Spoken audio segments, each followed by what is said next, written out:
Hate. Everyone loves spreading hate. फिर चाहे वो इंस्टा के कमेंट सेक्शन में जाके अपना कल्चर प्रोटेक्ट करना हो, या फिर छोटी छोटी बातों पे ऑफेंड हो जाना और अपना ओपिनियन दूसरों के ऊपर इम्पोज करना हो। आजकल मानो एकदम ट्रेंड सा बन गया है, जिसे देखो किसी ना किसी से ऑफेंड हुआ पड़ा है और किसी ना किसी कंट्रोवर्सी में फंसा पड़ा है, फिर चाहे वो स्क्रिप्टेड हो या unscripted. But the main question is, was it worth it? क्योंकि एक कंट्रोवर्सी में दो या दो से ज़्यादा क्रिएटर की रेप्यूटेशन तो खराब होती है, बल्कि उनके फैन बेसिस एक दूसरे के कमेंट सेक्शन में जाके वर्ल्ड वॉर 3 खत्म करके खुद वकील बन के एक दूसरे को गिल्टी प्रूफ भी कर चुके होते हैं।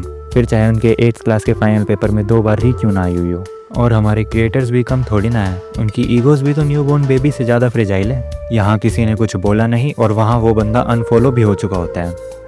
हाँ, मैंने पहले अनफॉलो करा है, मैं सही हूँ और मैं जीत चुका हूँ। इनसे ज़्यादा मैच्योर तो मैं अपनी 11th क्लास में स्ट्रीम चूज़ करते वक्त था। और मान लो किसी ना किसी तरीके से सब कुछ ठीक भी चल रहा होता है, तो हम भूल जाते हैं कि हम एक ऐसी कंट्री में रहते हैं जहाँ पे फ्रीडम ऑफ स्पीच के लॉ को किसी भी तरीके से मैनिपुलेट करा जा सकता है और किसी ना किसी को किसी के काम में टांग अड़ानी होती है। जैसे समय का केस।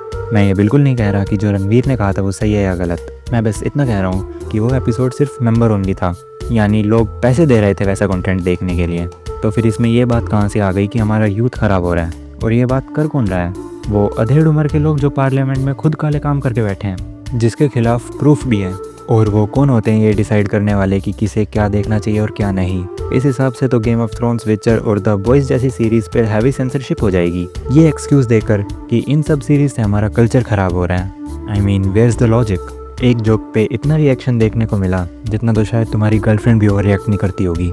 आई मीन, चाहे मेन मुद्दे छोड़कर अलग अलग स्टेट की पुलिस अलग अलग इन्वेस्टिगेशन कर रही है एक जोक के ऊपर, और जिन लोगों पे इतनी सीरियस इन्वेस्टिगेशन होनी चाहिए वो लोग तो आज भी फ्री घूम रहे हैं। एंड इस कंट्रोवर्सी के अराउंड एक र्यूमर आ रही है कि अब एक ब्रॉडकास्टिंग बिल भी पास होने वाला है, जिसकी वजह से ऑलमोस्ट सारे क्रिएटर्स की क्रिएटिविटी छीन ले जाएगी और हर कोई डरेगा भी क्यों नहीं, पता चले कौन कब आके कहाँ से केस कर रहा है। प्यूडीफाई ने सही कहा था, we are evolving just backwards.